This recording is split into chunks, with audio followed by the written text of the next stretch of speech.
حکیم سنائی کی تصنیف حدیقۃ الحقیقت، اردو ترجمہ تاج بہادر تاج، قسط نمبر 4، کہاوتوں اور نصیحتوں کے بیان میں۔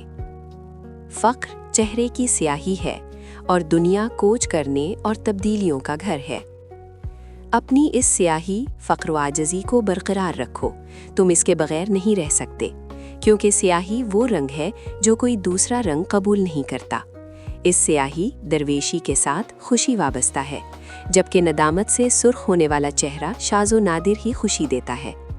اپنی منزل کا پیاسا مسافر اپنے دل کی تڑپ کی آگ کے سامنے سیاہ فام نظر آتا ہے۔ ایک بدصورت حبشی اپنی اسی سیاہی میں خوش ہے۔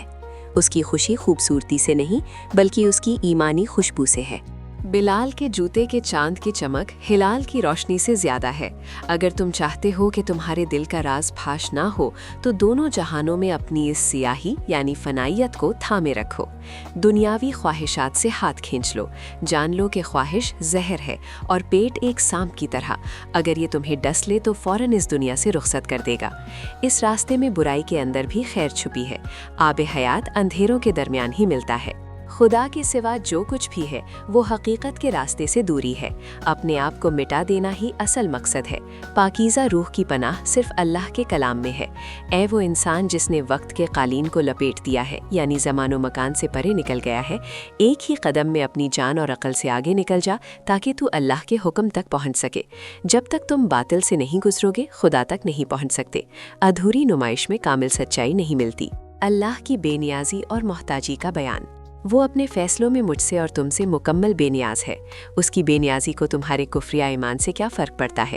تمہاری نظر میں بھیڑیا اور یوسف چھوٹے یا بڑے ہو سکتے ہیں، لیکن اس کے ہاں دونوں برابر ہیں۔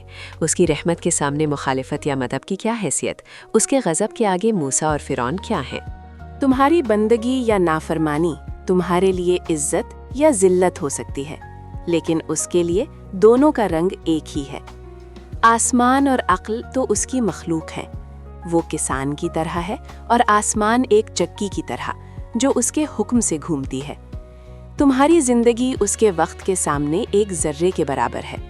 تم اپنی عقل یا اپنے ہاتھ پاؤں کے زور پر اللہ تک نہیں پہنچ سکتے جب تک اس کا فضل شامل حال نہ ہو۔ عاجزی اور انکساری کا بیان۔ عاجزی تمہارے لیے بہتر ہے، سختی تم پر نہیں جچتی۔ اپنی طاقت کو چھوڑو اور عاجزی اختیار کرو تاکہ تم آسمانوں کی بلندیوں کو اپنے قدموں تلے رون سکو۔ اگر تم طاقت اور دولت کا دعویٰ کرتے ہو تو گویا تم اندھے اور بہرے ہو۔ اللہ کے دربار میں اپنی طاقت کے غبار کے ساتھ نہ آؤ، کیونکہ اس راستے میں وہی بہادر ہے جو عاجز ہے۔ جب تک تم اپنے سہارے پر ہو، تم کھاتے اور پہنتے ہو، لیکن جب اس کے سہارے پر ہو جاؤ گے تو تمہیں کسی چیز کی فکر نہیں رہے گی۔ اگر تم خود کو مٹا دو تو تمہارا وجود مسجد بن جائے گا، اور اگر اپنی میں کو پکڑ کر رکھو گے تو یہ ایک آتش کدہ یا جہنم ہے۔ یہ تمہاری میں ہی ہے جس سے محبت اور نفرت، کفر اور ایمان جنم لیتے ہیں۔ مسلمان ہو یا آتش پرست، نیک ہو یا گناہگار، سب اسی کو ڈھونڈ رہے ہیں اور وہی مقصود حقیقی ہے۔ دین کا سورج زبردستی نہیں نکلتا، جب سچائی کی روشنی چمکتی ہے تو چاند عقل انسانی چھپ جاتا ہے۔ اس مختصر سی زندگی میں ہونا نہ ہونے کے برابر ہے اور آنا جانے کے لیے ہے۔ قیامت کے دن مومن پکاریں گے، راستہ دو، فقر کی تلوار سے اپنی انا کو مار ڈالو۔ اگر وہ قبول کر لے تو تم سکون پا گئے، ورنہ یہ سمجھو کہ کچھ ہوا ہی نہیں۔ تمہارے ہونے یا نہ ہونے سے اسے کیا فرق پڑتا ہے؟ کیا صبح ہونے کے لیے مرغ کی بانگ کی محتاج ہے؟ وہ اپنے وقت پر طلوع ہو کر رہے گی۔ تمہاری خودی کی شمع تو ایک چھینک سے بجھ سکتی ہے، جبکہ اللہ کا نور وہ سورج ہے جسے کوئی ٹھنڈی ہوا ختم نہیں کر سکتی۔